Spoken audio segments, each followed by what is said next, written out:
सतनाम वाहिगुरु साहिब जी। जेता समुंद सागर नीर भरिया, तेते औगण हमारी। दया करहो किश मेहर उपाबहो, डुबदे पत्थर तारे। दया करहो किश मेहर उपाबहो, डुबदे पत्थर तारे। कृपा करहो दीन के दाते, मेरा गुण अवगुण ना विचारो कोई। माटी का क्या धोपै स्वामी, मानस की गत एही।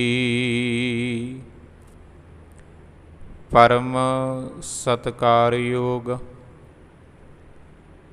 चबर छतर तख्त दे मालक सतगुरु श्री गुरु ग्रंथ साहिब जी, तिन्हां दी हजूरी दे अंदर सुभाएमान सतसंगी जनों वडभागे हाँ। सतगुरु जी दी मुबारक गोद अंदर बैठ के इतिहास नूं विचारण दा सुभाग समा प्राप्त होया है। सो आपां इतिहास दे विचों इन्हां पन्नियां नूं विचारिया सी। भाई बोता सिंह ते भाई गरजा सिंह दरबार साहिब विखे इशनान करके दरबार साहिब दे दर्शन करके वापस आ रहे हुंदे हन। रस्ते दे विच उन्हां नूं इस गल दा पता चलदा है, आम लोकां दे विच इस तरह दी राय बन गई है, इस धरती दे उपरों हुकूमत ने सिख खत्म कर दिते हन। कोई भी सिख जिउंदा नहीं है। लोकां दे विच ਜਿਹੜੀ ਇਹ ਅਫਵਾਹ ਫੈਲੀ ਹੋਈ ਹੈ, ਜੋ ਲੋਕਾਂ ਦੇ ਵਿੱਚ ਇਸ ਤਰ੍ਹਾਂ ਦੀ ਰਾਏ ਬਣੀ ਹੋਈ ਹੈ, ਦੁਨੀਆ ਦੇ ਵਿੱਚ ਕੋਈ ਸਿੱਖ ਜਿਉਂਦਾ ਨਹੀਂ। ਕਿਸੇ ਦੇ ਘਰੋਂ ਸਿੱਖ ਦੀ ਤਸਵੀਰ ਤਾਂ ਲੱਭ ਸਕਦੀ ਹੈ। ਇਸ ਰਾਏ ਨੂੰ ਬਦਲਣ ਦੇ ਲਈ ਭਾਈ ਬੋਤਾ ਸਿੰਘ ਤੇ ਭਾਈ ਗਰਜਾ ਸਿੰਘ ਨੂਰਦੀਨ ਦੀ ਸਰਾਂ ਦੇ ਕੋਲ ਨਾਕਾ ਲਾ ਦਿੰਦੇ ਹਨ। ਆਉਂਦੇ ਜਾਂਦੇ ਤੋਂ ਟੈਕਸ ਲੈਂਦੇ ਹਨ ਤਾਂ ਕਿ ਲੋਕਾਂ ਦੇ ਵਿੱਚੋਂ ਵੀ ਇਹ ਵਹਿਮ ਜੋ ਗੱਲ ਪ੍ਰਚਲਿਤ ਹੈ ਸਿੱਖ ਖਤਮ ਹੋ ਗਏ ਹਨ, ਇਹ ਗੱਲ ਖਤਮ ਹੋ ਜਾਵੇ। ਜ਼ਕਰੀਆ ਖਾਨ ਨੂੰ ਇੱਕ ਪੱਤਰ ਲਿਖਿਆ ਜਾਂਦਾ ਹੈ, ਜਿਸ ਦੇ ਰਾਹੀਂ ਜ਼ਕਰੀਆ ਖਾਨ ਨੂੰ ਪਤਾ ਚੱਲਦਾ ਸਿੱਖ ਜਿਉਂਦੇ ਹਨ। ਜ਼ਕਰੀਆ ਖਾਨ ਜਲਾਲੂਦੀਨ ਦੀ ਅਗਵਾਈ ਦੇ ਵਿੱਚ 100 ਸਿਪਾਹੀ ਭੇਜਦਾ ਹੈ। ਇਸ ਜਗ੍ਹਾ 'ਤੇ ਇੱਕ ਜੰਗ ਹੁੰਦੀ ਹੈ, ਜਿਸ ਦੇ ਵਿੱਚ ਭਾਈ ਬੋਤਾ ਸਿੰਘ ਤੇ ਗਰਜਾ ਸਿੰਘ ਸ਼ਹਾਦਤ ਪ੍ਰਾਪਤ ਕਰ ਜਾਂਦੇ ਹਨ। ਇੱਥੋਂ ਤੱਕ ਆਪਾਂ ਇਤਿਹਾਸ ਨੂੰ ਵਿਚਾਰਿਆ ਸੀ। ਅਗਲੀ ਵਿਚਾਰ ਆਰੰਭ ਕਰਨ ਤੋਂ ਪਹਿਲਾਂ ਸਾਹਿਬੇ ਕਮਾਲ ਸ਼੍ਰੀ ਗੁਰੂ ਗੋਬਿੰਦ ਸਿੰਘ ਸਾਹਿਬ ਜੀ ਤਿੰਨਾਂ ਵੱਲੋਂ ਬਖਸ਼ਿਸ਼ ਕੀਤੀ ਹੋਈ ਫਤਿਹ ਦੇ ਨਾਲ ਸਾਂਝ ਪਾਈਏ। ਬੁਲਾਓ ਫਤਿਹ। ਵਾਹਿਗੁਰੂ ਜੀ ਕਾ ਖਾਲਸਾ, ਵਾਹਿਗੁਰੂ ਜੀ ਕੀ ਫਤਿਹ। ਜ਼ਕਰੀਆ ਖਾਨ ਨੇ ਇਸ ਘਟਨਾ ਤੋਂ ਬਾਅਦ ਸੋਚਿਆ ਕੇਵਲ ਜੰਗਲ ਦੇ ਵਿੱਚੋਂ ਬਾਹਰ ਨਿਕਲ ਕੇ 2 ਸਿੱਖ ਆਏ ਹਨ, ਜਿਨ੍ਹਾਂ ਨੇ ਦਰਬਾਰ ਸਾਹਿਬ ਇਸ਼ਨਾਨ ਕੀਤਾ, ਦਰਸ਼ਨ ਕੀਤੇ ਅਤੇ ਜਾਂਦਿਆਂ ਹੋਇਆਂ ਉਹਨਾਂ ਨੇ ਇੱਕ ਰਸਤੇ ਦੇ ਉੱਪਰ ਨਾਕਾ ਲਾ ਕੇ ਟੈਕਸ ਲੈਣਾ ਸ਼ੁਰੂ ਕਰ ਦਿੱਤਾ। ਮੇਰੇ ਵੱਲੋਂ ਜੋ ਸਿਪਾਹੀ ਭੇਜੇ ਗਏ ਸਨ ਉਹਨਾਂ ਨੂੰ ਗ੍ਰਿਫਤਾਰ ਕਰਨ ਦੇ ਲਈ, ਖਤਮ ਕਰਨ ਦੇ ਲਈ, ਉਹਨਾਂ ਦੇ ਵਿੱਚੋਂ ਬਹੁਤਿਆਂ ਦਾ ਉਹਨਾਂ ਨੇ ਕਤਲ ਕਰ ਦਿੱਤਾ ਹੈ। ਉਸ ਨੇ ਕੀ ਕੀਤਾ, ਅੰਮ੍ਰਿਤਸਰ ਦੇ ਨੇੜੇ ਇੱਕ ਮੰਡਿਆਲੀ ਪਿੰਡ ਹੈ, ਉੱਥੋਂ ਦਾ ਰਹਿਣ ਵਾਲਾ ਮੱਸਾ ਰੰਗੜ। ਮੱਸਾ ਰੰਗੜ ਨੂੰ ਅੰਮ੍ਰਿਤਸਰ ਦੇ ਇਲਾਕੇ ਦਾ ਮੁਖੀ ਬਣਾ ਦਿੱਤਾ ਅਤੇ ਉਸ ਨੂੰ ਹਦਾਇਤ ਕੀਤੀ, ਦਰਬਾਰ ਸਾਹਿਬ ਅੰਮ੍ਰਿਤਸਰ ਕੋਈ ਵੀ ਸਿੱਖ ਨਹੀਂ ਆਉਣਾ ਚਾਹੀਦਾ। ਜਦੋਂ ਕੋਈ ਵੀ ਸਿੱਖ ਦਰਬਾਰ ਸਾਹਿਬ ਆ ਜਾਂਦਾ ਹੈ, ਸਰੋਵਰ ਦੇ ਵਿੱਚ ਇਸ਼ਨਾਨ ਕਰ ਜਾਂਦਾ, ਪਤਾ ਨਹੀਂ ਕੀ ਇਹਨਾਂ ਦੇ ਅੰਦਰ ਤਾਕਤ ਪੈਦਾ ਹੋ ਜਾਂਦੀ ਹੈ ਅਤੇ ਸਾਡਾ ਬਹੁਤ ਹੀ ਜ਼ਿਆਦਾ ਨੁਕਸਾਨ ਹੋ ਜਾਂਦਾ ਹੈ।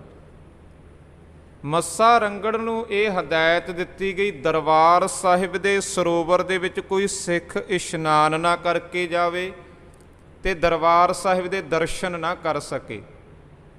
ਅਤੇ ਮੱਸਾ ਰੰਗੜ ਨੇ ਕੀ ਕੀਤਾ, ਆਪਣੇ ਵੱਲੋਂ ਇਸ ਨੇ ਸੋਚਿਆ ਵੀ ਕਿਉਂ ਨਾ ਆਪਾਂ ਦਰਬਾਰ ਸਾਹਿਬ ਨੂੰ ਆਪਣੀ ਰਿਹਾਇਸ਼ ਹੀ ਬਣਾ ਲੈਂਦੇ ਹਾਂ, ਪੱਕੇ ਡੇਰੇ ਉੱਥੇ ਹੀ ਲਾ ਲੈਂਦੇ ਹਾਂ। ਇਸ ਨੇ ਆਪਣੇ ਵੱਲੋਂ ਕੀ ਕੀਤਾ, ਜੋ ਦਰਬਾਰ ਸਾਹਿਬ ਹੈ ਸਰੋਵਰ ਦੇ ਵਿਚਕਾਰ ਦੀ ਬਿਲਡਿੰਗ ਜੋ ਅਸੀਂ ਵੇਖਦੇ ਹਾਂ ਅੱਜ, ਉਸ ਦੇ ਵਿੱਚ ਆਪਣਾ ਨਿਵਾਸ ਕਰ ਲਿਆ, ਆਪਣਾ ਪਲੰਘ ਢਾ ਲਿਆ। ਅਤੇ ਜੋ ਸਰੋਵਰ ਹੈ, ਮੱਸਾ ਰੰਗੜ ਨੇ ਇਹ ਸਰੋਵਰ ਪੂਰ ਦਿੱਤਾ, ਇਹਦੇ ਵਿੱਚ ਮਿੱਟੀ ਭਰ ਦਿੱਤੀ ਗਈ। ਉਸ ਸਮੇਂ ਜੋ ਵੀ ਕੂੜਾ ਕਰਕਟ, ਮਾਸ, ਮਿੱਟੀ, ਹੱਡ, ਚੰਮ, ਜੋ ਵੀ ਗੰਦਗੀ ਸੀ ਉਹ ਸਾਰੀ ਸਰੋਵਰ ਦੇ ਵਿੱਚ ਪਵਾ ਦਿੱਤੀ ਅਤੇ ਸਰੋਵਰ ਪੂਰ ਦਿੱਤਾ। ਕੇਵਲ ਦਰਬਾਰ ਸਾਹਿਬ ਦੀ ਇਮਾਰਤ ਰਹਿ ਗਈ। ਗਿਆਨੀ ਗਿਆਨ ਸਿੰਘ ਨੇ ਲਿਖਿਆ, ਖਾਨ ਬਹਾਦਰ ਜ਼ਕਰੀਏ ਸ਼੍ਰੀ ਸਤਿਗੁਰ ਕੋ ਤਾਲ, ਭਰਿਓ ਮਿੱਟੀ ਕੇ ਸਾਥ ਨਿਤ ਚੰਮ ਹੱਡ ਨਾਲ। ਜ਼ਕਰੀਏ ਖਾਨ ਦੇ ਕਹਿਣ ਦੇ ਉੱਪਰ ਮੱਸਾ ਰੰਗੜ ਨੇ ਉਹ ਸਰੋਵਰ ਪੂਰ ਦਿੱਤਾ ਅਤੇ ਦਰਬਾਰ ਸਾਹਿਬ ਦੇ ਵਿੱਚ ਆਪਣਾ ਪਲੰਘ ਲਾ ਲਿਆ। ਪਲੰਘ ਲਾ ਕੇ ਉੱਥੇ ਇਸ ਨੇ ਆਪਣੇ ਵੱਲੋਂ ਅਯਾਸੀ ਕਰਨੀ ਸ਼ੁਰੂ ਕਰ ਦਿੱਤੀ, ਵੇਸਵਾਵਾਂ ਦਾ ਨਾਚ ਕਰਵਾਉਣਾ ਸ਼ੁਰੂ ਕਰ ਦਿੱਤਾ, ਨਸ਼ੇ ਕਰਨੇ ਸ਼ੁਰੂ ਕਰ ਦਿੱਤੇ, ਹੁੱਕਾ ਪੀਣਾ ਸ਼ੁਰੂ ਕਰ ਦਿੱਤਾ। ਸਮਾਂ ਲੰਘਦਾ ਗਿਆ। ਇੱਕ ਦਿਨ ਭਾਈ ਬਲਾਕਾ ਸਿੰਘ ਗੁਰੂ ਦਾ ਸਿੱਖ ਹੈ, ਇਹ ਦਰਬਾਰ ਸਾਹਿਬ ਆਇਆ, ਦਰਬਾਰ ਸਾਹਿਬ ਦੇ ਦਰਸ਼ਨ ਕਰਨ। ਇਸ ਨੇ ਆ ਕੇ ਕੀ ਵੇਖਿਆ ਵੀ ਦਰਬਾਰ ਸਾਹਿਬ ਦਾ ਸਰੋਵਰ ਹੈ ਜੋ ਪੂਰਿਆ ਪਿਆ ਹੈਗਾ, ਸਰੋਵਰ ਦੇ ਵਿੱਚ ਮਿੱਟੀ ਭਰ ਦਿੱਤੀ ਗਈ ਹੈ, ਪੂਰ ਦਿੱਤਾ ਹੈ, ਅਤੇ ਦਰਬਾਰ ਸਾਹਿਬ ਦੇ ਅੰਦਰ ਜ਼ਕਰੀਆ ਖਾਨ ਆਪਣਾ ਪਲੰਘ ਲਾ ਕੇ ਬੈਠਾ ਹੈ, ਵੇਸ਼ਵਾਵਾਂ ਦਾ ਨਾਚ ਕਰਵਾ ਰਿਹਾ, ਸ਼ਬਾਬ ਅਤੇ ਕਬਾਬ ਉੱਡ ਰਹੇ ਹੈ।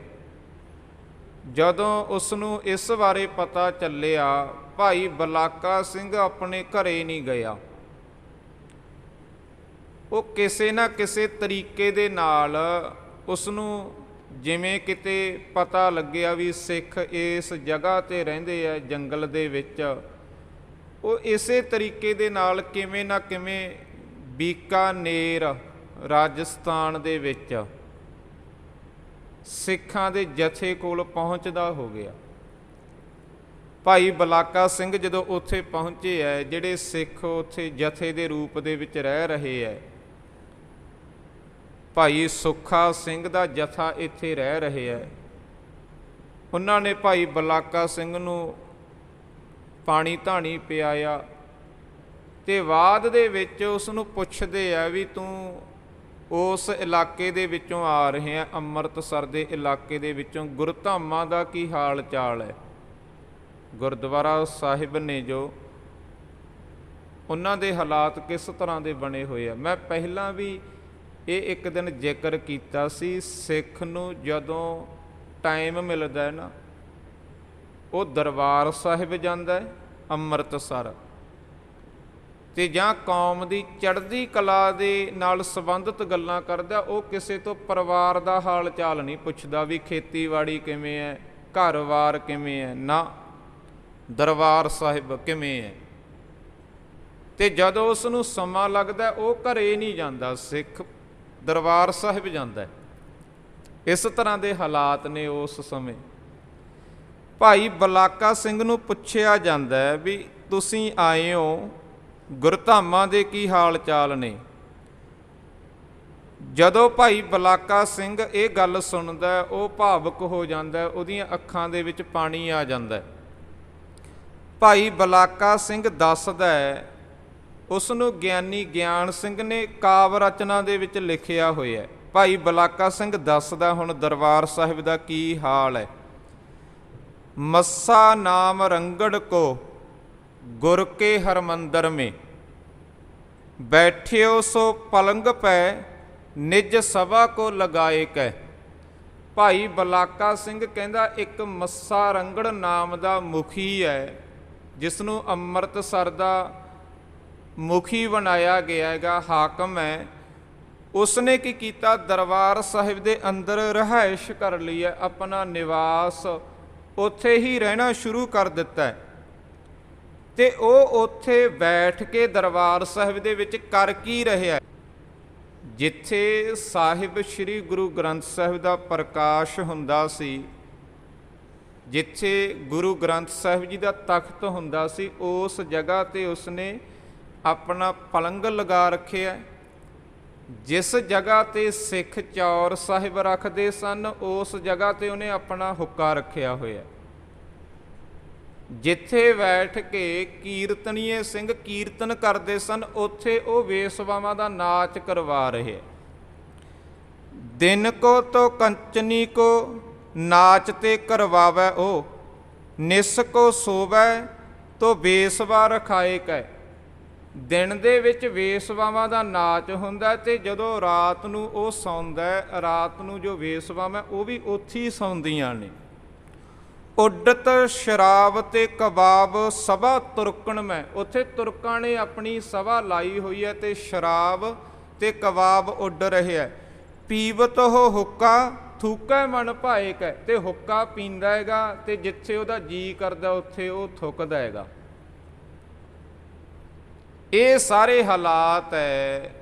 ਮੱਸਾ ਰੰਗੜ ਜੋ ਦਰਬਾਰ ਸਾਹਿਬ ਦੇ ਵਿੱਚ ਬੇਅਦਬੀ ਕਰ ਰਹੇ ਹੈ, ਜੋ ਬੀਕਾਨੇਰ ਦੇ ਵਿੱਚ ਸੁੱਖਾ ਸਿੰਘ ਦਾ ਜਥਾ ਰਹਿ ਰਿਹਾ, ਉਹਨਾਂ ਨੂੰ ਦੱਸ ਰਿਹਾ ਭਾਈ ਬਲਾਕਾ ਸਿੰਘ ਵੀ ਇਸ ਤਰ੍ਹਾਂ ਦੇ ਹਾਲਾਤ ਨੇ, ਗੁਰਧਾਮਾਂ ਦੇ ਬੇਅਦਬੀ ਹੋ ਰਹੀ ਹੈ।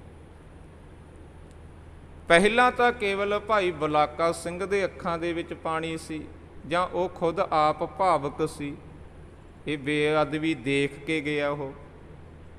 ਤੇ ਹੁਣ ਸਾਰੇ ਹੀ ਜਥੇ ਦੇ ਅੱਖਾਂ ਦੇ ਵਿੱਚ ਪਾਣੀ ਹੈ ਵੀ ਇਸ ਤਰ੍ਹਾਂ ਦੇ ਹਾਲਾਤ ਬਣ ਗਏ ਵੀ ਸਾਡੇ ਗੁਰੂ ਧਾਮ ਦੇ ਉੱਪਰ ਦਰਬਾਰ ਸਾਹਿਬ, ਜਿੱਥੇ ਅਸੀਂ ਇਬਾਦਤ ਕਰਦੇ ਹਾਂ ਜਾ ਕੇ, ਜੋ ਸਾਡੀ ਇਬਾਦਤ ਗਾਹ ਹੈ, ਉੱਥੇ ਦੁਸ਼ਮਣ ਇੰਨੀ ਜ਼ਿਆਦਾ ਬੇਅਦਬੀ ਕਰ ਰਿਹਾ। ਸਾਰੇ ਹੀ ਭਾਵੁਕ ਹੋ ਗਏ। ਆਖਰ ਜਥੇ ਦੇ ਵਿੱਚ ਇਹ ਐਲਾਨ ਕੀਤਾ ਗਿਆ ਵੀ ਕੋਈ ਸਿੱਖ ਹੈ ਜਿਹੜਾ ਮੱਸੇ ਰੰਗੜ ਨੂੰ ਉਹਦੇ ਗੁਨਾਹ ਦੀ ਸਜ਼ਾ ਦੇਵੇ। ਤਾਂ ਉਸ ਸਮੇਂ ਦੋ ਸਿੱਖ ਭਾਈ ਸੁੱਖਾ ਸਿੰਘ ਤੇ ਭਾਈ ਮਹਿਤਾਬ ਸਿੰਘ ਨੇ ਇਹ ਜ਼ਿੰਮੇਵਾਰੀ ਲਈ ਵੀ ਅਸੀਂ ਉਸ ਨੂੰ ਉਹਦੇ ਗੁਨਾਹਾਂ ਦੀ ਸਜ਼ਾ ਦੇ ਸਕਦੇ ਹਾਂ, ਸਾਨੂੰ ਇਜਾਜ਼ਤ ਦਿੱਤੀ ਜਾਵੇ। ਹੁਣ ਭਾਈ ਸੁੱਖਾ ਸਿੰਘ ਤੇ ਮਹਿਤਾਬ ਸਿੰਘ ਕੌਣ ਹੈ, ਆਪਾਂ ਇਹਨਾਂ ਦਾ ਥੋੜ੍ਹਾ ਜਿਹਾ ਪਿਛੋਕੜ ਫਰੋਲਣਾ ਹੈ। ਭਾਈ ਸੁੱਖਾ ਸਿੰਘ ਅੰਮ੍ਰਿਤਸਰ ਦੇ ਇਲਾਕੇ ਦੇ ਵਿੱਚ ਪਿੰਡ ਹੈ ਮਾੜੀ ਕੰਬੋ ਕੀ, ਇੱਥੋਂ ਦਾ ਰਹਿਣ ਵਾਲਾ, ਤਰਖਾਣਾ ਦਾ ਲੜਕਾ ਹੈ, ਮਿਸਤਰੀ ਸਿੰਘਾਂ ਦਾ ਲੜਕਾ ਹੈ। ਇਹ ਸੁੱਖਾ ਸਿੰਘ ਨੇ ਛੋਟੀ ਉਮਰ ਦੇ ਵਿੱਚ ਅੰਮ੍ਰਿਤ ਛਕ ਲਿਆ, ਖੰਡੇ ਕੀ ਪਹੁਲ ਪ੍ਰਾਪਤ ਕੀਤੀ। ਲੇਕਿਨ ਉਦੋਂ ਅੰਮ੍ਰਿਤ ਛਕਣਾ, ਖੰਡੇ ਕੀ ਪਹਲ ਛਕਣੀ ਇਸ ਤਰ੍ਹਾਂ ਸੀ ਜਿਵੇਂ ਮੌਤ ਨੂੰ ਆਵਾਜ਼ਾਂ ਮਾਰਨੀ ਹੈ। ਇਸ ਤਰ੍ਹਾਂ ਦੇ ਹਾਲਾਤ ਬਣੇ ਹੋਏ ਸਨ ਵੀ ਜੇਕਰ ਕੋਈ ਕਿਸੇ ਨੂੰ ਪੁੱਛਦਾ ਮਾਤਾ ਪਿਤਾ ਨੂੰ ਵੀ ਤੁਹਾਡੇ ਕਿੰਨੇ ਲੜਕੇ ਹੈ, ਤੇ ਜਿਸ ਨੂੰ ਪੁੱਛਿਆ ਜਾ ਰਿਹਾ ਹੈ ਜੇਕਰ ਉਹਦੀ ਔਲਾਦ ਦੇ ਵਿੱਚੋਂ ਕਿਸੇ ਨੇ ਅੰਮ੍ਰਿਤ ਛਕ ਲਿਆ ਨਾ ਤੇ ਉਹਨੂੰ ਗਿਣਿਆ ਹੀ ਨਹੀਂ ਸੀ ਜਾਂਦਾ, ਤੇ ਜਵਾਬ ਇਹ ਦਿੱਤਾ ਜਾਂਦਾ ਸੀ ਵੀ ਲੜਕੇ ਤਾਂ 5 ਸੀ ਪਰ 4 ਰਹਿ ਗਏ। ਤੇ ਅਗਲਾ ਕਹਿੰਦਾ ਵੀ ਇੱਕ ਲੜਕਾ ਫਿਰ ਕਿਵੇਂ ਚੜ੍ਹਾਈ ਕਰ ਗਿਆ, ਕੀ ਕਾਰਨ ਹੋ ਗਿਆ ਜੇ 4 ਰਹਿ ਗਏ ਹੈ? ਤੇ ਅਗਲਾ ਜਵਾਬ ਇਹ ਹੁੰਦਾ ਸੀ ਵੀ ਉਹਨੇ ਖੰਡੇ ਕੀ ਪਹਲ ਛਕ ਲਈ ਹੈ, ਤੇ ਜਿਹਨੇ ਖੰਡੇ ਕੀ ਪਹਲ ਛਕ ਲਈ ਆ ਹੁਣ ਬਹੁਤੇ ਦਿਨ ਉਹ ਜਿਉਂਦਾ ਨਹੀਂ ਰਹਿ ਸਕਦਾ, ਉਹਨੂੰ ਹਕੂਮਤ ਨੇ ਖਤਮ ਕਰ ਦੇਣਾ, ਸ਼ਹੀਦ ਕਰ ਦੇਣਾ। ਖੰਡੇ ਕੀ ਪਹਲ ਛਕਣੀ ਮੌਤ ਨੂੰ ਆਵਾਜ਼ ਮਾਰਨ ਵਾਲੀ ਗੱਲ ਸੀ ਉਸ ਸਮੇਂ ਦੇ ਵਿੱਚ। ਤੇ ਇਹ ਸੁੱਖਾ ਸਿੰਘ ਨੇ ਛੋਟੀ ਉਮਰ ਦੇ ਵਿੱਚ ਜਦੋਂ ਇਹ 15-16 ਸਾਲਾਂ ਦਾ ਇਹਨੇ ਖੰਡੇ ਕੀ ਪਹਲ ਛਕ ਲਈ। ਖੰਡੇ ਕੀ ਪਹਲ ਛਕ ਕੇ ਘਰੇ ਆਇਆ, ਕੇਸ ਰੱਖੇ ਹੋਏ ਨੇ, ਮਾਤਾ ਪਿਤਾ ਡਰ ਗਏ, ਹਕੂਮਤ ਨੇ ਇਸ ਬੱਚੇ ਨੂੰ ਖਤਮ ਕਰ ਦੇਣਾ, ਇਹਨੇ ਖੰਡੇ ਕੀ ਪਹਲ ਛਕ ਲਈ ਹੈ। ਮਮਤਾ ਦੇ ਮਾਰਿਆਂ ਨੇ ਰਾਤ ਨੂੰ ਜਦੋਂ ਸੁੱਖਾ ਸਿੰਘ ਸੁੱਤਾ ਪਿਆ ਆਪਣੇ ਮੰਜੇ 'ਤੇ, ਇਹਦੇ ਪਿਤਾ ਨੇ ਚੋਰੀਓਂ ਇਹਦੇ ਕੇਸ ਕੱਟ ਦਿੱਤੇ ਰਾਤ ਨੂੰ, ਵੀ ਜੇ ਇਹ ਇਸੇ ਤਰ੍ਹਾਂ ਸਿੱਖ ਬਣਿਆ ਰਿਹਾ ਹਕੂਮਤ ਨੇ ਖਤਮ ਕਰ ਦੇਣਾ। ਆਪਣੇ ਬੱਚੇ ਦੀ ਜਾਨ ਬਚਾਉਣ ਦੀ ਖਾਤਰ ਰਾਤ ਨੂੰ ਇਹਦੇ ਪਿਤਾ ਨੇ ਕੇਸ ਕੱਟ ਤੇ ਸੁੱਤੇ ਪਏ ਦੇ।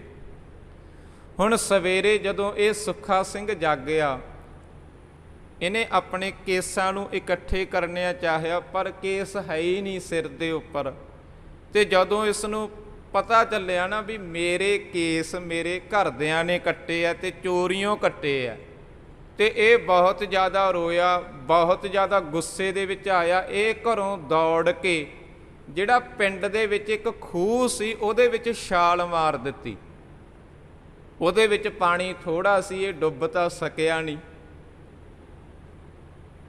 ਡੁੱਬਿਆ ਹੈ ਨਹੀਂ, ਮੌਤ ਹੋਈ ਨਹੀਂ, ਪਰ ਇਹਨੇ ਖੂਹ ਦੇ ਵਿੱਚ ਛਾਲ ਮਾਰਤੀ। ਪਿੰਡ ਦੇ ਲੋਕਾਂ ਨੂੰ ਜਦੋਂ ਪਤਾ ਚੱਲਿਆ ਵੀ ਫਲਾਨੇ ਦੇ ਲੜਕੇ ਨੇ ਰੁੱਸ ਕੇ ਘਰੋਂ ਛਾਲ ਮਾਰ ਦਿੱਤੀ ਹੈ, ਪਿੰਡ ਦੇ ਲੋਕ ਇਕੱਠੇ ਹੋ ਗਏ ਖੂਹ ਦੇ ਮਣੇ 'ਤੇ, ਇਹ ਵਿੱਚ ਬੈਠਾ। ਇਸ ਨੂੰ ਪਿੰਡ ਦੇ ਸਿਆਣੇ ਲੋਕ ਕਹਿੰਦੇ ਵੀ ਬਾਹਰ ਨਿਕਲਿਆ, ਅਸੀਂ ਤੈਨੂੰ ਰੱਸਾ ਸਿੱਟਦੇ ਆ, ਇਹਨੂੰ ਫੜ ਕੇ ਤੂੰ ਬਾਹਰ ਆ ਜਾ। ਇਹ ਜਵਾਬ ਦਿੰਦਾ ਵੀ ਮੈਂ ਤਾਂ ਮਰੂੰਗਾ, ਮੈਂ ਬਾਹਰ ਨਹੀਂ ਆਉਣਾ, ਮੈਂ ਗੁਰੂ ਦੀ ਸਿੱਖੀ ਨੂੰ ਛੱਡ ਕੇ ਨਹੀਂ ਜਿਉਂਦਾ ਰਹਿ ਸਕਦਾ। ਮੇਰੇ ਪਿਤਾ ਨੇ ਮੇਰੇ ਚੋਰੀਓਂ ਕੇਸ ਕੱਟ ਦਿੱਤੇ ਆ, ਮੇਰਾ ਕੋਈ ਰਿਸ਼ਤਾ ਨਹੀਂ ਉਹਨਾਂ ਦੇ ਨਾਲ, ਤੇ ਮੈਂ ਤਾਂ ਮਰਾਂਗਾ, ਮੈਂ ਬਾਹਰ ਨਹੀਂ ਆਉਣਾ। ਉੱਥੇ ਪਿੰਡ ਦੇ ਜਿਹੜੇ ਸਿਆਣੇ ਪਤਵੰਤੇ ਸੱਜਣ ਹੈ ਜਿਹੜੇ ਕਹਿ ਰਹੇ ਆ ਬਾਹਰ ਆ ਜਾ, ਉਹ ਵਾਅਦਾ ਕਰਦੇ ਹੈ ਵੀ ਤੂੰ ਇੱਕ ਵਾਰੀ ਬਾਹਰ ਆ ਜਾ, ਤੂੰ ਆਪਣੇ ਕੇਸ ਰੱਖ ਲਵੀਂ, ਤੈਨੂੰ ਖੰਡੇ ਕੀ ਪਹਲ ਵੀ ਦੁਬਾਰੇ ਛਕਾ ਦਿੱਤੀ ਜਾਵੇਗੀ, ਪਰ ਤੂੰ ਬਾਹਰ ਤਾਂ ਆ ਨਾ। ਇਹ ਨਹੀਂ ਆ ਰਿਹਾ। ਫਿਰ ਆਖਰ ਇੱਕ ਬਜ਼ੁਰਗ ਕਹਿੰਦਾ ਵੀ ਜਿਹੜੇ ਗੁਰੂ ਦੇ ਸਿੱਖ ਹੁੰਦੇ ਆ ਨਾ, ਉਹ ਆਤਮ ਹੱਤਿਆ ਨਹੀਂ ਕਰਦੇ ਹੁੰਦੇ। ਜੇਕਰ ਤੂੰ ਆਤਮ ਹੱਤਿਆ ਕਰੇਂਗਾ ਤੇ ਗੁਰੂ ਦਾ ਸਿੱਖ ਨਹੀਂ ਹੈ। ਗੁਰੂ ਦਾ ਸਿੱਖ ਤਾਂ ਜੋ ਮੁਸ਼ਕਲਾਂ, ਜੋ ਪ੍ਰੋਬਲਮਾਂ ਜ਼ਿੰਦਗੀ ਦੇ ਵਿੱਚ ਪੈਦਾ ਹੋ ਜਾਂਦੀਆਂ ਉਹਨਾਂ ਦਾ ਮੁਕਾਬਲਾ ਕਰਦਾ, ਤੇ ਤੂੰ ਰੁੱਸ ਕੇ ਛਾਲ ਮਾਰ ਦਿੱਤੀ ਹੈ। ਇਹ ਤਾਂ ਸਿੱਖੀ ਨੂੰ ਦਾਗ ਲਾਉਣ ਵਾਲੀ ਗੱਲ ਹੈ। ਆਖਰ ਜਦੋਂ ਇਸ ਤਰੀਕੇ ਨਾਲ ਇਹਨੂੰ ਸਮਝਾਇਆ ਗਿਆ, ਇਹ ਬਾਹਰ ਆ ਗਿਆ, ਖੂਹ ਦੇ ਵਿੱਚੋਂ ਬਾਹਰ ਨਿਕਲਿਆ ਆ। ਫਿਰ ਇਹ ਬਾਅਦ ਦੇ ਵਿੱਚ ਘਰੇ ਨਹੀਂ ਗਿਆ, ਇਹ ਸਿੱਖਾਂ ਦੇ ਜਥੇ ਦੇ ਵਿੱਚ ਰਲ ਗਿਆ, ਉੱਥੇ ਹੀ ਇਹ ਵੱਡਾ ਹੋਇਆ, ਸਿੱਖੀ ਨੂੰ ਕਮਾਇਆ। ਤੇ ਅੱਜ ਇਹ ਸੁੱਖਾ ਸਿੰਘ ਨੇ ਜ਼ਿੰਮੇਵਾਰੀ ਓਟੀ ਹੈ, ਮੱਸਾ ਰੰਗੜ ਨੂੰ ਮੈਂ ਸਜ਼ਾ ਦੇਵਾਂਗਾ ਉਹਦੇ ਗੁਨਾਹਾਂ ਦੀ। ਭਾਈ ਮਹਿਤਾਬ ਸਿੰਘ, ਇਹ ਵੀ ਅੰਮ੍ਰਿਤਸਰ ਦੇ ਨੇੜੇ ਇੱਕ ਪਿੰਡ ਹੈ ਮੀਰਾਂਕੋਟ, ਉੱਥੋਂ ਦਾ ਰਹਿਣ ਵਾਲਾ ਹੈ। ਇਹਨੇ ਵੀ ਬੜੇ ਹੀ ਦੁੱਖਾਂ ਭਰੇ ਹਾਲਾਤਾਂ ਦੇ ਵਿੱਚ ਸਿੱਖੀ ਨੂੰ ਕਮਾਇਆ। ਜਿਸ ਸਮੇਂ ਇਹ ਖੰਡੇ ਕੀ ਪਹੁਲ ਛਕ ਕੇ ਆਇਆ ਆਪਣੇ ਘਰ ਦੇ ਵਿੱਚ, ਥੋੜ੍ਹੇ ਜਿਹੇ ਦਿਨਾਂ ਬਾਅਦ ਇਹਦੀ ਪਤਨੀ ਅਕਾਲ ਚਲਾਣਾ ਕਰ ਗਈ। ਇਹਦਾ ਇੱਕ ਬੱਚਾ ਹੈ ਛੋਟਾ ਜਿਹਾ ਰਾਏ ਸਿੰਘ, ਇਹ ਰਾਤ ਨੂੰ ਆਪਣੇ ਬੱਚੇ ਦੇ ਨਾਲ ਪਿਆ ਹੈ। ਕਦੇ ਬੱਚੇ ਨੂੰ ਵੇਖਦਾ, ਕਦੇ ਆਪਣੀ ਕਿਰਪਾਨ ਨੂੰ ਵੇਖਦਾ। ਇੱਕ ਨੂੰ ਛੱਡਣਾ ਪੈਣਾ, ਜਾਂ ਤਾਂ ਕਿਰਪਾਨ ਨੂੰ ਛੱਡ ਕੇ ਇੱਕ ਆਮ ਨਾਰਮਲ ਬੰਦਾ ਬਣ ਜਾਵੇ, ਸਿੱਖੀ ਨੂੰ ਛੱਡ ਦਵੇ, ਖੰਡੇ ਕੀ ਪਹੁਲ ਦਾ ਤਿਆਗ ਕਰ ਦਵੇ, ਆਪਣੇ ਬੱਚੇ ਨੂੰ ਪਾਲ ਲਵੇ, ਜਾਂ ਆਪਣੇ ਬੱਚੇ ਨੂੰ ਛੱਡ ਦਵੇ ਤੇ ਜਾ ਕੇ ਜਥੇ ਦੇ ਵਿੱਚ ਰਲ ਜਾਵੇ। ਜੇਕਰ ਇਸੇ ਤਰ੍ਹਾਂ ਖੰਡੇ ਕੀ ਪਹੁਲ ਛਕ ਕੇ ਆਪਣੇ ਘਰ ਦੇ ਵਿੱਚ ਰਹੇਗਾ, ਹਕੂਮਤ ਨੇ ਇਸ ਨੂੰ ਗ੍ਰਿਫਤਾਰ ਕਰਕੇ ਸ਼ਹੀਦ ਕਰ ਦੇਣਾ। ਹਾਲਾਤ ਇਸ ਤਰ੍ਹਾਂ ਦੇ ਬਣੇ ਹੋਏ ਆ। ਹੁਣ ਇਹ ਸਾਰੀ ਰਾਤ ਜਾਗਦਾ ਰਿਹਾ ਤੇ ਸੋਚਾਂ ਵਿੱਚ ਪਿਆ ਰਿਹਾ ਵੀ ਕਰਾਂ ਕੀ, ਕਿਰਪਾਨ ਦਾ ਤਿਆਗ ਕਰਾਂ ਜਾਂ ਬੱਚੇ ਦਾ ਤਿਆਗ ਕਰਾਂ। ਆਖਰ ਬੱਚੇ ਨੂੰ ਵੀ ਸੰਭਾਲਣ ਵਾਲਾ ਕੋਈ ਨਹੀਂ। ਇਹਦੇ ਪਿੰਡ ਦੇ ਵਿੱਚ ਇਹਦਾ ਇੱਕ ਦੋਸਤ ਹੈ, ਹਿੰਦੂ ਵੀਰ ਹੈ ਉਹ, ਜਿਹਦਾ ਨਾਮ ਭਾਈ ਨੱਥਾ ਲਿਖਿਆ ਹੋਇਆ ਇਤਿਹਾਸ ਦੇ ਵਿੱਚ। ਬਹੁਤ ਜ਼ਿਆਦਾ ਗਹਿਰੀ ਦੋਸਤੀ ਹੈ। ਇਹ ਸਵੇਰੇ ਸਵੇਰੇ ਅੰਮ੍ਰਿਤ ਵੇਲੇ ਜਾਗ ਕੇ ਉਹਦੇ ਘਰ ਦੇ ਵਿੱਚ ਚਲਿਆ ਗਿਆ। ਉਸ ਨੂੰ ਆਵਾਜ਼ ਦਿੱਤੀ ਭਾਈ ਨੱਥੇ ਨੂੰ। ਉਹਨੇ ਬੂਹਾ ਖੋਲ੍ਹਿਆ ਤੇ ਪੁੱਛਿਆ, ਭਾਈ ਮਹਿਤਾਬ ਸਿੰਘ, ਸਵੇਰੇ ਸਵੇਰੇ ਅੰਮ੍ਰਿਤ ਵੇਲੇ, ਅਜੇ ਤਾਂ ਦਿਨ ਵੀ ਨਹੀਂ ਚੜ੍ਹਿਆ, ਇਹੋ ਜਿਹਾ ਕੀ ਕੰਮ ਹੋ ਗਿਆ, ਮੇਰੇ ਕੋਲ ਆਏ ਆ। ਭਾਈ ਮਹਿਤਾਬ ਸਿੰਘ ਪਹਿਲਾਂ ਤਾਂ ਉਹ ਤੋਂ ਮਾਫੀ ਮੰਗਦਾ ਵੀ ਮੈਂ ਇੰਨਾ ਸਵਖਤੇ ਆ ਗਿਆ, ਸਵੇਰੇ ਆ ਗਿਆ 3-4 ਵਜੇ, ਮੈਂ ਤੁਹਾਨੂੰ ਐਵੇਂ ਜਗਾਇਆ ਆ ਕੇ। ਦਿਨ ਦੇ ਵਿੱਚ ਵੀ ਆ ਸਕਦਾ ਸੀ, ਪਰ ਮੈਂ ਸਾਰੀ ਰਾਤ ਸੌਂ ਨਹੀਂ ਸਕਿਆ, ਅੰਮ੍ਰਿਤ ਵੇਲਾ ਹੀ ਮਸਾਂ ਆਇਆ ਮੇਰੇ ਲਈ, ਇਸ ਕਰਕੇ ਮੈਂ ਆ ਗਿਆ। ਮੇਰਾ ਕੰਮ ਇਹ ਹੈ ਤੁਹਾਡੇ ਪ੍ਰਤੀ ਵੀ ਮੈਂ ਖੰਡੇ ਕੀ ਪਹੁਲ ਛਕੀ ਹੈ, ਮੇਰੀ ਪਤਨੀ ਅਕਾਲ ਚਲਾਣਾ ਕਰ ਗਈ ਹੈ, ਇੱਕ ਮੇਰਾ ਬੱਚਾ ਰਾਏ ਸਿੰਘ। ਹੁਣ ਜਾਂ ਤਾਂ ਮੈਂ ਕਿਰਪਾਨ ਦਾ ਤਿਆਗ ਕਰ ਦੇਵਾਂ, ਖੰਡੇ ਕੀ ਪਹੁਲ ਦਾ ਤਿਆਗ ਕਰ ਦੇਵਾਂ, ਆਪਣੇ ਬੱਚੇ ਨੂੰ ਪਾਲ ਲਵਾਂ, ਤੇ ਜਾਂ ਬੱਚੇ ਨੂੰ ਛੱਡ ਦੇਵਾਂ, ਬੱਚੇ ਦਾ ਤਿਆਗ ਕਰ ਦੇਵਾਂ ਤੇ ਸਿੱਖੀ ਨੂੰ ਕਮਾਲਾਂ। ਇੱਕ ਫੈਸਲਾ ਲੈਣਾ ਪੈਣਾ। ਜੇਕਰ ਮੈਂ ਕਿਰਪਾਨ ਦਾ ਤਿਆਗ ਕਰਦਾ ਹਾਂ ਤਾਂ ਗੁਰੂ ਦੀਆਂ ਨਜ਼ਰਾਂ ਵਿੱਚੋਂ ਗਿਰ ਜਾਂਦਾ ਹਾਂ, ਤੇ ਜੇਕਰ ਮੈਂ ਬੱਚੇ ਦਾ ਤਿਆਗ ਕਰਦਾ ਹਾਂ, ਗੁਰੂ ਦੀ ਸਿੱਖੀ ਕਮਾਉਣਾ, ਫਿਰ ਮੇਰੇ ਬੱਚੇ ਨੂੰ ਸੰਭਾਲਣ ਵਾਲਾ ਕੋਈ ਨਹੀਂ। ਤੇ ਮੈਂ ਤੇਰੇ ਕੋਲ ਇਸ ਕਰਕੇ ਆਇਆ ਵੀ ਤੂੰ ਮੇਰਾ ਦੋਸਤ ਹੈ, ਮਿੱਤਰ ਹੈ, ਮੈਨੂੰ ਤੇਰੇ ਤੇ ਯਕੀਨ ਹੈ, ਮੇਰੇ ਬੱਚੇ ਦੀ ਪਾਲਣਾ ਪੋਸ਼ਣਾ ਕਰ, ਤੂੰ ਇਹ ਜ਼ਿੰਮੇਵਾਰੀ ਨਿਭਾ ਵੀ ਮੈਂ ਤੇਰੇ ਬੱਚੇ ਦੀ ਪਾਲਣਾ ਪੋਸ਼ਣਾ ਕਰਾਂਗਾ। ਮੈਂ ਇਹ ਬੱਚਾ ਤੁਹਾਡੇ ਕੋਲ ਛੱਡਣ ਆਇਆ, ਤੁਹਾਡੇ ਕੋਲੇ ਬੱਚਾ ਛੱਡ ਕੇ ਮੈਂ ਜਥੇ ਦੇ ਵਿੱਚ ਰਲ ਜਾਣਾ, ਜੰਗਲਾਂ ਦੇ ਵਿੱਚ ਚਲੇ ਜਾਣਾ। ਜੇ ਮੈਂ ਪਿੰਡ ਦੇ ਵਿੱਚ ਰਹਾਂਗਾ ਤੇ ਇੱਥੇ ਮੈਨੂੰ ਸ਼ਹੀਦ ਕਰ ਦੇਣਾ, ਖਤਮ ਕਰ ਦੇਣਾ।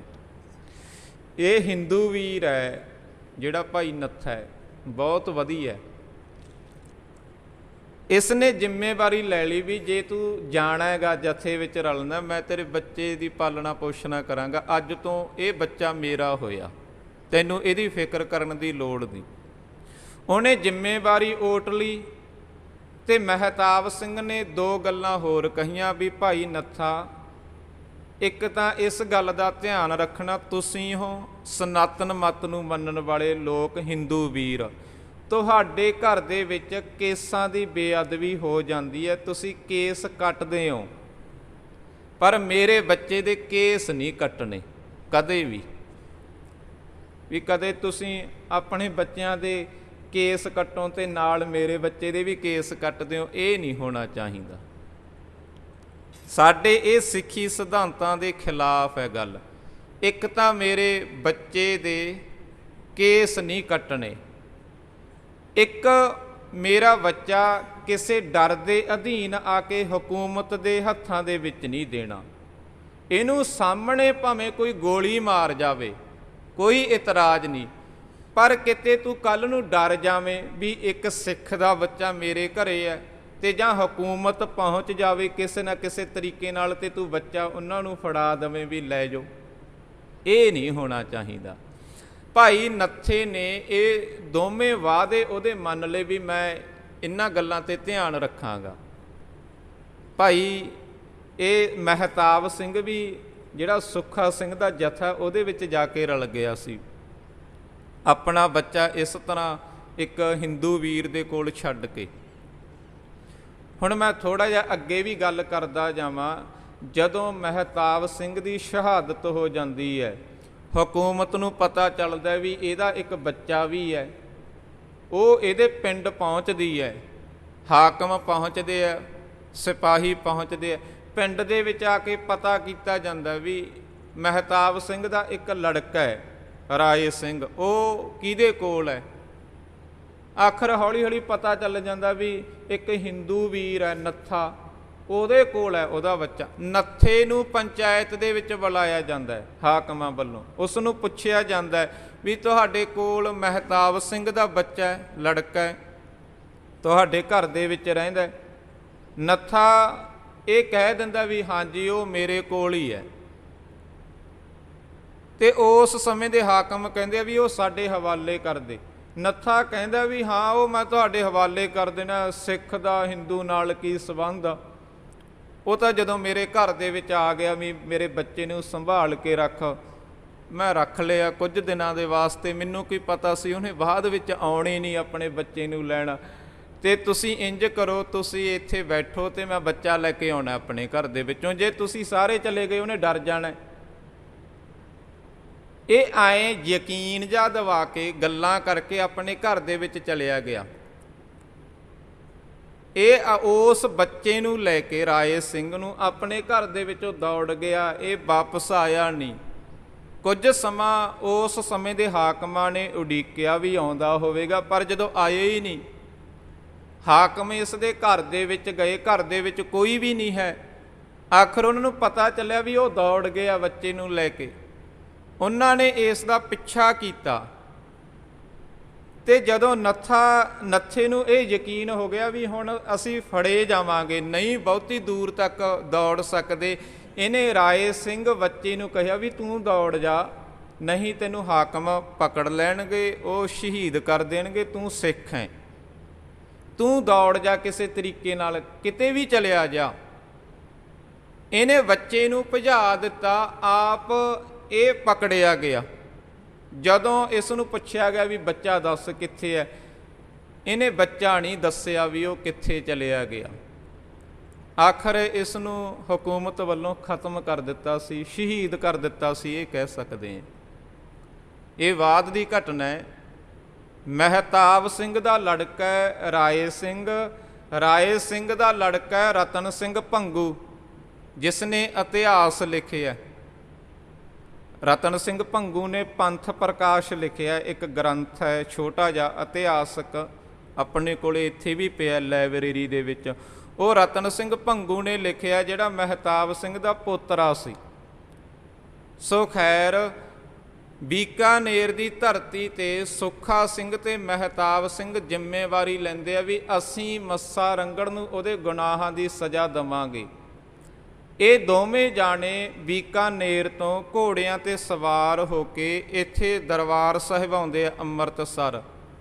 ਦਰਬਾਰ ਸਾਹਿਬ ਆਉਣ ਤੋਂ ਪਹਿਲਾਂ ਇਹ 2 ਬੋਰਿਆਂ ਦੇ ਵਿੱਚ ਤਾਂ ਡੀਕਰੀਆਂ, ਜੋ ਕੱਚੇ ਭਾਂਡੇ ਵਰਤੇ ਜਾਂਦੇ ਸਨ, ਉਹਨਾਂ ਦੇ ਠੀਕਰੇ ਹੁੰਦੇ ਆ, ਉਹ ਭੰਨ ਕੇ ਇਹਨਾਂ ਨੇ ਉਹ ਗੱਟਿਆਂ ਦੇ ਵਿੱਚ ਭਰੀਆਂ ਤਾਂ ਕਿ ਇੰਜ ਮਹਿਸੂਸ ਹੋਵੇ ਜਿਵੇਂ ਇਹਦੇ ਵਿੱਚ ਮੋਹਰਾਂ ਹੁੰਦੀਆਂ ਤੇ ਉਹ ਖੜਕਦੀਆਂ ਵੀ ਹੁੰਦੀਆਂ ਜਦੋਂ ਇਕੱਠੇ ਠੀਕਰੇ ਆਪਾਂ ਹੈ ਨਾ ਡੀਕਰੀਆਂ ਬਣਾਈਆਂ ਹੋਣ। ਤੇ ਸਾਰਾ ਆਪਣਾ ਲਿਬਾਸ ਇਹਨਾਂ ਨੇ ਤੁਰਕਾਂ ਵਾਲਾ ਪਹਿਨ ਲਿਆ, ਜੋ ਮੁਸਲਮਾਨ ਜਿਸ ਤਰ੍ਹਾਂ ਦੀ ਪੱਗ ਬੰਨ੍ਹਦੇ ਆ ਉਸ ਤਰ੍ਹਾਂ ਦਾ ਲਿਬਾਸ ਸਾਰਾ ਪਹਿਨ ਕੇ, ਬਿਲਕੁਲ ਹੁਲੀਆ ਉਸੇ ਤਰ੍ਹਾਂ ਦਾ ਬਣਾਇਆ ਜਿਵੇਂ ਅਸੀਂ ਮੁਸਲਮਾਨ ਹਾਂ। ਇਹ ਦਰਬਾਰ ਸਾਹਿਬ ਪਹੁੰਚੇ। ਅਕਾਲ ਤਖਤ ਦੇ ਜੋ ਪਿੱਛੇ ਹੈ ਉੱਥੋਂ ਦੀ ਪਹਿਲਾਂ ਦਰਵਾਜ਼ਾ ਹੁੰਦਾ ਸੀ ਅੰਦਰ ਆਉਣ ਨੂੰ, ਅੱਜ ਤਾਂ ਨਕਸ਼ਾ ਬਦਲਿਆ ਹੋਇਆ। ਪਹਿਲਾਂ ਦਰਬਾਰ ਸਾਹਿਬ ਦੇ ਸਾਹਮਣੇ ਜੋ ਅਕਾਲ ਤਖਤ ਆ ਉਹਦੇ ਪਿੱਛੇ ਦੀ ਰਸਤਾ ਹੁੰਦਾ ਸੀ ਦਰਬਾਰ ਸਾਹਿਬ ਨੂੰ ਆਉਣ ਵਾਸਤੇ, ਤੇ ਇਹ ਉਸ ਰਸਤੇ ਆਏ। ਦਰਬਾਰ ਸਾਹਿਬ ਦੇ ਸਾਹਮਣੇ ਜਿਹੜੀ ਡਿਉੜੀ ਹੈ, ਜਦੋਂ ਅਸੀਂ ਦਰਬਾਰ ਸਾਹਿਬ ਨੂੰ ਮੱਥਾ ਟੇਕਣ ਜਾਂਦੇ ਹਾਂ, ਪੁਲ ਦੇ ਉੱਪਰ ਦੀ ਜਿਹੜੀ ਪਹਿਲਾਂ ਡਿਉਢੀ ਆਉਂਦੀ ਹੈ ਉਹਦੇ ਇੱਕ ਸਾਈਡ ਤੇ ਬੇਰੀ ਹੈ, ਉਸ ਬੇਰੀ ਦੇ ਨਾਲ ਇਹਨਾਂ ਨੇ ਘੋੜੇ ਬੰਨੇ ਹੈ, ਕਿਉਂਕਿ ਉਦੋਂ ਪਰਿਕਰਮਾ ਕੱਚੀਆਂ ਹੁੰਦੀਆਂ ਸਨ, ਉੱਥੋਂ ਤੱਕ ਘੋੜੇ ਆਉਂਦੇ ਸਨ। ਉਸ ਬੇਰੀ ਦੇ ਨਾਲ ਘੋੜੇ ਬੰਨ੍ਹ ਕੇ ਜੋ ਉੱਥੇ ਪਹਿਰੇਦਾਰ ਖੜੇ ਐ ਉਹ ਪੁੱਛਦੇ ਆ ਵੀ ਤੁਸੀਂ ਕੌਣ ਹੋ? ਇਹ ਕਹਿੰਦੇ ਆ ਵੀ ਅਸੀਂ ਤਾਂ ਪੱਟੀ ਦੇ ਨੰਬਰਦਾਰ ਐ। ਆਪਣੇ ਵੱਲੋਂ ਇਹ ਇੱਕ ਝੂਠਾ ਜਵਾਬ ਦਿੰਦੇ ਆ ਵੀ ਬਹੁਤ ਲੰਬੇਰਾ ਸਮਾਂ ਹੋ ਗਿਆ, ਇੱਥੇ ਕੋਈ ਚੱਜ ਦਾ ਬੰਦੇ ਨਹੀਂ ਆਇਆ, ਬਹੁਤ ਸਮੇਂ ਦਾ ਮਾਮਲਾ ਇਕੱਠਾ ਹੈ, ਸਾਡੇ ਵੱਲ ਟੈਕਸ ਖੜਾ ਹੈਗਾ, ਅਸੀਂ ਤਾਂ ਉਹ ਉਤਾਰਨ ਆਏ ਹਾਂ। ਆਖਰ ਇਹ ਇਸੇ ਤਰ੍ਹਾਂ ਜਵਾਬ ਦੇ ਕੇ ਕਿਸੇ ਤਰੀਕੇ ਨਾਲ ਦਰਬਾਰ ਸਾਹਿਬ ਪਹੁੰਚ ਜਾਂਦੇ ਆ। ਦਰਬਾਰ ਸਾਹਿਬ ਹੁਣ ਉਹ ਪਲੰਘ ਲਾ ਕੇ ਬੈਠਾ ਹੀ ਹੈ ਮੱਸਾ ਰੰਗੜ, ਉਹਨੂੰ ਤਾਂ ਕੋਈ ਯਾਦ ਚੇਤੇ ਨਹੀਂ ਵੀ ਇੱਥੇ ਵੀ ਹਮਲਾ ਹੋ ਸਕਦਾ ਹੈ ਮੇਰੇ ਤੇ। ਆਖਰ ਜਦੋਂ ਸਾਹਮਣੇ ਮੱਸਾ ਰੰਗੜ ਨੂੰ ਵੇਖਿਆ ਜਾਂਦਾ ਹੈ, ਸੁੱਖਾ ਸਿੰਘ ਤੇ ਮਹਿਤਾਬ ਸਿੰਘ ਵੱਲੋਂ ਕੁਝ ਕੁ ਗੱਲਾਂ ਵੀ ਕਹੀਆਂ ਜਾਂਦੀਆਂ। ਅਕਾਲ ਪੁਰਖ ਵਾਹਿਗੁਰੂ ਨੂੰ ਚੇਤੇ ਕਰਨ ਦੇ ਲਈ ਦਰਬਾਰ ਸਾਹਿਬ ਦੀ ਸਿਰਜਣਾ ਕੀਤੀ ਗਈ ਹੈ, ਲੇਕਿਨ ਤੂੰ ਹਕੂਮਤ ਦੇ ਨਸ਼ੇ ਦੇ ਵਿੱਚ ਸਾਡੀ ਇਬਾਦਤ ਗਾਹ ਦੀ ਬੇਅਦਬੀ ਕਰ ਰਹੇ ਹੈ। ਆਖਰ ਇਸ ਤਰ੍ਹਾਂ ਦੀਆਂ ਗੱਲਾਂ ਕਹੀਆਂ ਜਾਂਦੀਆਂ, ਇੰਨੀ ਤੇਜ਼ੀ ਦੇ ਨਾਲ ਵਾਰ ਕੀਤਾ ਜਾਂਦਾ, ਮੱਸੇ ਰੰਗੜ ਦਾ ਸਿਰ ਵੱਢ ਲਿਆ ਜਾਂਦਾ ਹੈ ਸੁੱਖਾ ਸਿੰਘ ਵੱਲੋਂ। ਤੇ ਮਹਿਤਾਬ ਸਿੰਘ ਆਪਣੇ ਨੇਜੇ ਤੇ ਉਸ ਦਾ ਸਿਰ ਟੰਗ ਕੇ ਇੰਨੀ ਕਾਲੀ ਦੇ ਨਾਲ ਉਹ ਦਰਬਾਰ ਸਾਹਿਬ ਤੋਂ ਦੌੜਦੇ ਆ। ਆਖਰ ਡਿਉਢੀ ਤੱਕ ਆ ਕੇ ਉਹ ਘੋੜੇ ਤੇ ਸਵਾਰ ਹੋ ਕੇ ਇੰਨੀ ਤੇਜ਼ੀ ਦੇ ਵਿੱਚ ਸਫ਼ਰ ਕਰਦੇ ਆ। ਪਹਿਲਾ ਪੜਾ ਉਹ ਗੰਗਾ ਨਗਰ ਆ ਕੇ ਕਰਦੇ ਆ, ਰਾਹ ਦੇ ਵਿੱਚ ਕਿਤੇ ਨਹੀਂ ਰੁਕਦੇ। ਉਹ ਗੰਗਾ ਨਗਰ ਦਰਬਾਰ ਸਾਹਿਬ ਤੋਂ ਕਿੰਨੀ ਦੂਰ ਆ ਆਪਾਂ ਵੇਖ ਸਕਦੇ ਹਾਂ। ਬੱਸ ਤੇ ਸਫ਼ਰ ਕਰੀਏ ਨਾ ਥੱਕ ਜਾਵਾਂਗੇ, ਗੱਡੀ ਤੇ ਵੀ ਥੱਕ ਜਾਵਾਂਗੇ, ਇੰਨਾ ਲੰਬੇਰਾ ਸਫ਼ਰ ਕਰਦੇ। ਪਰ ਉਹ ਸਿੱਖ ਧੰਨ ਸਨ, ਉੱਥੋਂ ਘੋੜਿਆਂ ਨੂੰ ਅੱਡੀ ਲਾਈ ਤੇ ਗੰਗਾ ਨਗਰ ਇੱਥੇ ਆ ਕੇ ਪਹਿਲਾ ਪੜਾਅ ਕੀਤਾ, ਇੱਥੇ ਆਰਾਮ ਕੀਤਾ ਕੁਝ ਸਮਾਂ। ਇੱਥੋਂ ਬੀਕਾਨੇਰ, ਜਿੱਥੇ ਆਪਾਂ ਕਹੀਏ ਬੁੱਢਾ ਜੋੜ, ਉਸ ਜਗ੍ਹਾ 'ਤੇ ਉਹ ਸਿਰ ਨੂੰ ਲਿਜਾ ਕੇ ਸਿੱਟਿਆ ਗਿਆ ਵੀ ਆਹ ਪਿਆ ਮੱਸਾ ਰੰਗੜ ਦਾ ਸਿਰ, ਜਿਹੜਾ ਦਰਬਾਰ ਸਾਹਿਬ ਬੇਅਦਬੀ ਕਰ ਰਿਹਾ ਸੀ। ਇੱਥੇ ਸਿੱਖਾਂ ਵੱਲੋਂ ਇਹਦੇ ਸਿਰ ਦੇ ਨਾਲ ਆਪਾਂ ਕਹੀਏ ਖਿੱਦੋ ਖੁੰਡੀ ਵੀ ਖੇਡੀ ਜਾਂਦੀ ਹੈ, ਇਤਿਹਾਸ ਦੇ ਵਿੱਚ ਇਹ ਵੀ ਜ਼ਿਕਰ ਹੈ। ਇਸ ਤਰ੍ਹਾਂ ਜਿਹੜਾ ਇਹ ਪਾਪੀ ਮਨੁੱਖ ਸੀ ਮੱਸਾ ਰੰਗੜ, ਜਿਹੜਾ ਬੇਅਦਬੀ ਕਰ ਰਿਹਾ ਸੀ, ਇਸ ਨੂੰ ਸਜ਼ਾ ਦਿੱਤੀ ਗਈ ਇਹਦੇ ਗੁਨਾਹ ਦੀ। ਤੇ ਦਰਬਾਰ ਸਾਹਿਬ ਦੇ ਬਾਰੇ ਪ੍ਰੋਫੈਸਰ ਪੂਰਨ ਸਿੰਘ ਨੇ ਲਿਖਿਆ ਵੀ ਐ ਸਿੱਖਾ, ਤੇਰੇ ਮਨ ਦੇ ਵਿੱਚ ਕਦੇ ਸਿੱਖੀ ਨੂੰ ਕਮਾਉਣ ਦੇ ਪ੍ਰਤੀ ਚਾਅ ਪੈਦਾ ਹੋਵੇ ਨਾ ਤੇ ਦੌੜ ਕੇ ਦਰਬਾਰ ਸਾਹਿਬ ਜਾਈਂ, ਦਰਬਾਰ ਸਾਹਿਬ ਪਹੁੰਚ ਕੇ ਹੌਲੀ ਹੋ ਜਾਵੀਂ। ਤੇ ਸੁਣਨ ਵਾਲੇ ਨੇ ਸਵਾਲ ਕੀਤਾ ਵੀ ਪਹਿਲਾਂ ਤਾਂ ਤੁਸੀਂ ਕਹਿ ਰਹੇ ਹੋ ਵੀ ਦੌੜ ਕੇ ਦਰਬਾਰ ਸਾਹਿਬ ਜਾਵੀਂ, ਤੇ ਜਦੋਂ ਦਰਬਾਰ ਸਾਹਿਬ ਦੇ ਕੋਲ ਪਹੁੰਚ ਗਿਆ ਉਦੋਂ ਹੌਲੀ ਹੋ ਜਾਵੀਂ, ਟਿਕਾ ਟਿਕਾ ਕੇ ਪੈਰ ਧਰੀ, ਇਹ ਕਿਉਂ? ਤੇ ਪ੍ਰੋਫੈਸਰ ਪੂਰਨ ਸਿੰਘ ਨੇ ਕਿਹਾ ਸੀ ਵੀ ਦਰਬਾਰ ਸਾਹਿਬ ਦੇ ਵਿੱਚ ਜਿਹੜਾ ਪੱਥਰ ਲੱਗਿਆ ਨਾ ਪਰਿਕਰਮਾ ਦੇ ਵਿੱਚ, ਉਹਦੀ ਇੱਕ ਸਿੱਲ ਦੇ ਹੇਠਾਂ ਪਤਾ ਨਹੀਂ ਕਿੰਨੇ ਕੁ ਸ਼ਹੀਦਾਂ ਦੇ ਦਿਲ ਧੜਕ ਰਹੇ ਹੈ। ਬਹੁਤ ਜ਼ਿਆਦਾ ਸਿੱਖਾਂ ਨੇ ਸ਼ਹਾਦਤਾਂ ਪ੍ਰਾਪਤ ਕੀਤੀਆਂ ਦਰਬਾਰ ਸਾਹਿਬ। ਤੇ ਜਿਸ ਦੇ ਪ੍ਰਤੀ ਪ੍ਰੋਫੈਸਰ ਪੂਰਨ ਸਿੰਘ ਵਰਗਿਆਂ ਦੇ ਇਸ ਤਰ੍ਹਾਂ ਦੇ ਵਿਚਾਰ ਹੈ ਸ਼ਰਧਾ ਪੂਰਕ, ਤੇ ਉਸ ਦਰਬਾਰ ਸਾਹਿਬ ਦੀ ਬੇਅਦਬੀ ਕੀਤੀ ਗਈ ਹੈ ਮੱਸਾ ਰੰਗੜ ਵੱਲੋਂ। ਤੇ ਜਿਹੜਾ ਇਨਸਾਨ ਇਸ ਤਰ੍ਹਾਂ ਬੇਅਦਬੀ ਕਰ ਰਿਹਾ, ਸਿੱਖ ਇਹ ਕਿਵੇਂ ਸਹਾਰ ਸਕਦੇ ਆ? ਨਹੀਂ ਸਹਾਰ ਸਕਦੇ। ਆਖਰ ਮੱਸਾ ਰੰਗੜ ਨੂੰ ਉਹਦੇ ਗੁਨਾਹਾਂ ਦੀ ਸਜ਼ਾ ਦਿੱਤੀ ਗਈ। ਸੋ ਆਪਾਂ ਇਸ ਇਤਿਹਾਸ ਨੂੰ ਵਿਚਾਰਿਆ। ਕੱਲ੍ਹ ਨੂੰ ਆਪਾਂ ਭਾਈ ਤਾਰੂ ਸਿੰਘ ਜੀ ਦਾ ਜੀਵਨ ਵਿਚਾਰਾਂਗੇ। ਸਮੇਂ ਦੀ ਸਮਾਪਤੀ ਹੈ। ਆਪ ਸਰਬੱਤ ਸੰਗਤਾਂ ਦਾ ਗੁਰਦੁਆਰਾ ਸਾਹਿਬ ਆਉਣ 'ਤੇ ਬਹੁਤ ਬਹੁਤ ਧੰਨਵਾਦ ਹੈ ਜੀ। ਇਹ ਜਿਹੜੀ ਘਟਨਾ ਸੀ ਇਹ ਅਗਸਤ 1740 ਈਸਵੀ ਦੀ ਘਟਨਾ ਹੈ। ਮੱਸਾ ਰੰਗੜ ਨੂੰ 1740 ਈਸਵੀ ਦੇ ਵਿੱਚ ਅਗਸਤ ਮਹੀਨੇ ਦੇ ਵਿੱਚ ਉਹਦੇ ਗੁਨਾਹਾਂ ਦੀ ਸਜ਼ਾ ਦਿੱਤੀ ਗਈ ਹੈ। ਇਹ ਤਰੀਕ ਮੈਂ ਭੁੱਲ ਗਿਆ ਸੀ, ਹੁਣ ਯਾਦ ਆ ਗਈ ਹੈ। ਸੋ ਆਪ ਸਰਬੱਤ ਸੰਗਤਾਂ ਦਾ ਧੰਨਵਾਦ। ਬੁਲਾਓ ਫਤਿਹ। ਵਾਹਿਗੁਰੂ ਜੀ ਕਾ ਖਾਲਸਾ, ਵਾਹਿਗੁਰੂ ਜੀ ਕੀ ਫਤਿਹ।